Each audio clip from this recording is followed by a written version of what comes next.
NATO chief says Trump remarks may put US and EU lives at risk. Here's a summary of the article. The NATO chief, Jens Stoltenberg, has said any attack on the Western military alliance would be met with a united and forceful response, after Donald Trump invited Russia to attack member countries that he perceived as not meeting their financial obligations.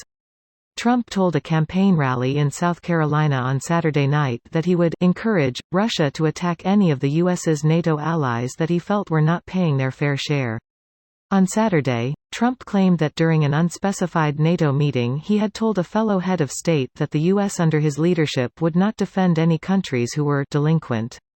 In London, Peter Ricketts, a member of the House of Lords who previously served as the permanent representative to NATO in Brussels, wrote on X, "Not very plausible that the president of a big, European country would ask him that."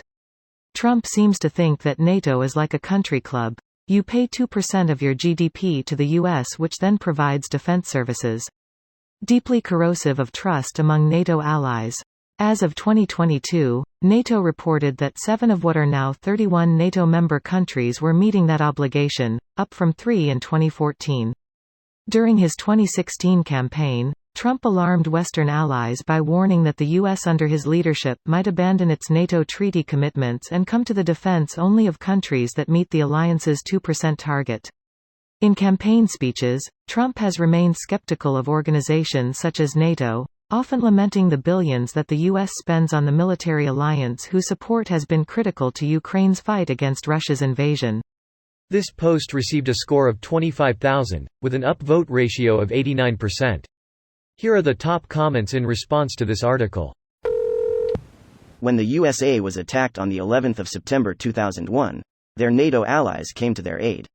Soldiers from NATO countries died fighting next to American soldiers in Afghanistan, even though none of their countries were attacked. Please remember these facts. Trump's thoughts on 9/11. Now I have the tallest building in Manhattan. American by birth and never by his actions. Some American immigrants now are serving in our military with green cards. This, and it isn't a new thing. I supervised soldiers in the U.S. Army who were from the Philippines, Thailand, Mexico, Jamaica, and Nigeria. Every last one of them took, and upheld, the same oath as I did. This was in 2000 to 2002. Some of them probably took bullets and shrapnel, too. Good old bone spurs would never. You got to pay your bills. Said unironically by the guy that never pays his bills or debts. I have always paid every bill. Every bill. Never late, not once. Ask anyone, they'll tell you. I can hear his voice already. Many people are saying, nobody has debt like me. That's what they're saying. Is it true? I don't know, but people are saying it. They see my debt and they're like, wow, that's the biggest debt I've ever seen. They seem really impressed by it. They actually did say that, but Trump chose to hear dick instead of debt. Well, that's just a misunderstanding. A little slip of the ear happens to the best of us. You know, when you're dealing with as much information, as many conversations as I am, every now and then, you might mishear something. But let's not get hung up on small things. We've got bigger, better things to focus on, like making deals, improving the economy, and keeping America great. That's what people really care about, not these little mix-ups. Let's keep our eye on the big picture, the tremendous things we're achieving. That's what's truly important. It's a fucking joke how this utter clown can possibly become the next president of the United States and thereby jeopardize world peace. My dear Americans, how utterly rotten and hopeless is your judicial system to not have this fraud behind bars for perjury and countless other crimes? I've been in disbelief since 2016, and sad, there are so many dumb dickheads in this country. It's a real bummer. You know what's starting to scare me more is how many people around me don't seem to see it or care. We should all be furious about this.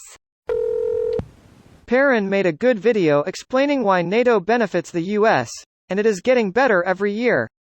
Is Trump doing this because he is stupid, or does Russia actually influence him this directly? P.S. My country had 4 Kia and 11 WIA when the USA invoked Article 5 and we joined the coalition. This video was automatically created by Reddit to speech. The article and comments in this video were selected from Reddit according to their upvotes, and any paraphrasing was performed by smmry.com, without any human intervention.